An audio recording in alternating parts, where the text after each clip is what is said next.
While the world remains focused on the noise of daily headlines, a massive and silent transfer of wealth is currently reshaping the global financial landscape. This movement of capital is not loud or violent, but it is as inevitable as the changing of the tides, governed by the cold mechanics of debt, inflation, and institutional policy. To understand this phenomenon, one must look beneath the surface of traditional markets and recognize how wealth is being systematically redirected from the uninformed to the prepared. This is not a conspiracy, but the natural conclusion of a late-stage economic cycle where the rules of money have fundamentally changed. The primary engine behind this silent transfer is the interaction between sovereign debt and the devaluation of currency. When a global financial system reaches peak debt levels, the traditional methods of repayment become mathematically impossible. Instead of a formal default, which would trigger immediate chaos, the system chooses the path of financial repression. By keeping interest rates lower than the actual rate of inflation, the purchasing power of savings is slowly eroded.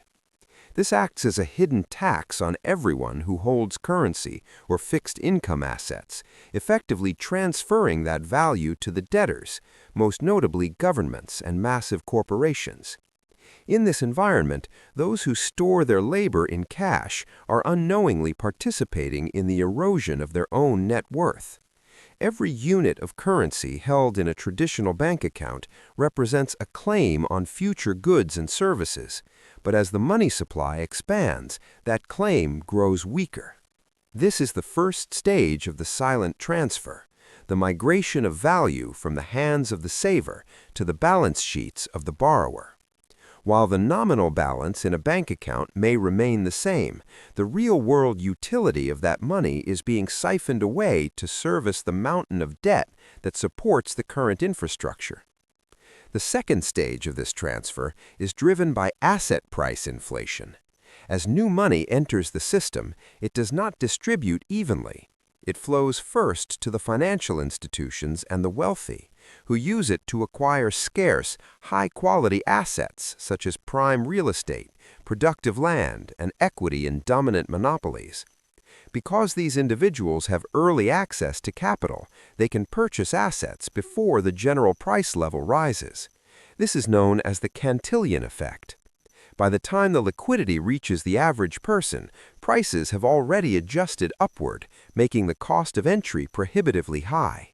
This creates a feedback loop where the owners of assets see their wealth grow exponentially, while those who rely on wages find themselves increasingly priced out of the very economy they help sustain. The technological shift toward digital and automated finance is accelerating this process. We are witnessing the tokenization of the world, where every form of value, from property rights to intellectual property, is being moved onto transparent, high-frequency ledgers. While this provides efficiency, it also allows for the instantaneous movement of capital by institutional players who use sophisticated algorithms to exploit market inefficiencies. This creates a divide between the legacy financial world and the new digital economy. Those who do not adapt to this new architecture find their wealth trapped in stagnant systems, while the early adopters of the new infrastructure are positioned to capture the value of the next era. History shows that these transfers are a recurring feature of human civilization.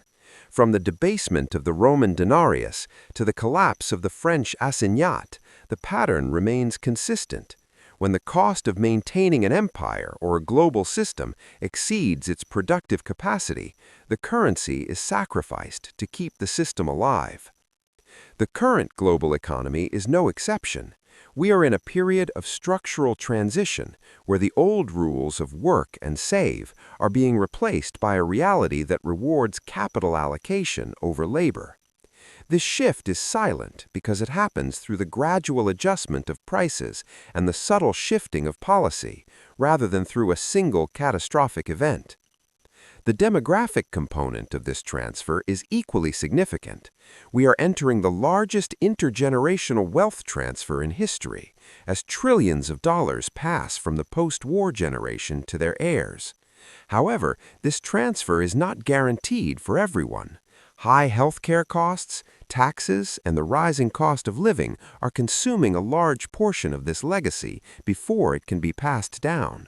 Furthermore, the difference in financial education between those who understand how to protect this wealth and those who do not will determine who retains their family's legacy and who loses it to the system's friction. To navigate this period, one must recognize that the definition of safety has been inverted. Traditionally, safe havens like government bonds and cash are now the primary vehicles through which wealth is transferred away. In contrast, assets that cannot be arbitrarily printed or diluted are becoming the new anchors of stability. This includes everything from productive businesses and essential infrastructure to rare commodities and decentralized financial protocols. The silent transfer favors those who move their value into hard assets that sit outside the direct control of inflationary policy. The ultimate goal of recognizing this transfer is not to spark fear, but to foster strategic clarity. The global economy is a closed system. Wealth is rarely destroyed, it is merely moved. By understanding the vectors of this movement, inflation, debt monetization, and asset concentration, one can align their personal finances with the direction of the flow, rather than fighting against it. The silent transfer is a test of financial literacy and adaptability, separating those who understand the nature of money from those who simply use it. The current redistribution of global value is a historical necessity, a reset that clears the path for the next phase of human development. Those who observe the mechanics of this shift and position themselves accordingly will find that this era offers as much opportunity as it does risk. The silent transfer of wealth continues every day, reflected in the changing prices of the things we buy and the declining power of the currency we earn. Remaining aware of these structural shifts is the only way to ensure that labor and legacy are preserved through the coming transition. The movement of wealth is the pulse of history, and we are currently living through one of its most significant beats. While the majority remains distracted by the surface-level volatility, the truly important changes are happening in the deep currents of the global economy. Security in the modern age depends on the ability to see the invisible forces at work and the courage to act before the window of opportunity closes. The transfer is ongoing, and the final destination of that wealth is being determined by the actions taken in the present.